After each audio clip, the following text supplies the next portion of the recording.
গত বছরকে ছাপিয়ে গেল এবছর গঙ্গাসাগরের তীর্থযাত্রীদের সংখ্যা।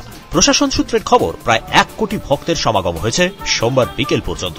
ঘন কুয়াশার মধ্যে গঙ্গাসাগর মেলায় আসা লক্ষাধিক তীর্থযাত্রী সোমবার ভোরে সাগরে ডুব দিয়ে পুণ্য অর্জন করেন।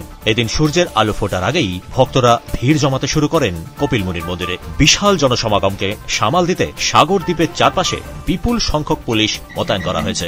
কপিলমুনি মন্দিরের পুরোহিত সঞ্জয় দাসের মতে, পবিত্র স্নানের লগ্ন আসলে সোমবার দুপুর 12টার পর পড়ে, কিন্তু তীর্থযাত্রীরা তা উপেক্ষা করে 14 জানুয়ারি সকাল থেকে পবিত্র স্নানে অংশ নিতে শুরু করেছেন। মন্ত্রী অরূপ বিশ্বাস সোমবার সাংবাদিক সম্মেলনে বলেন, এবারের মেলায় সর্বকালীন রেকর্ড হয়েছে। প্রায় 1 কোটি ভক্ত এই মেলায় অংশ নিয়েছেন সোমবার বিকেল পর্যন্ত।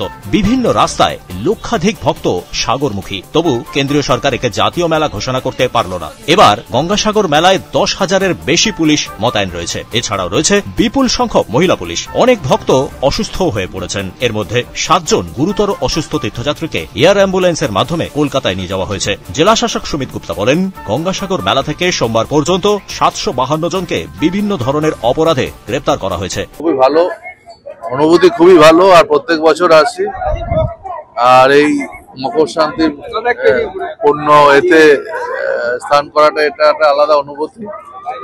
খুবই ভালো লাগছে। আর এখন স্নান করি, আর সকলকে শুভেচ্ছা জানাই মকর সংক্রান্তি।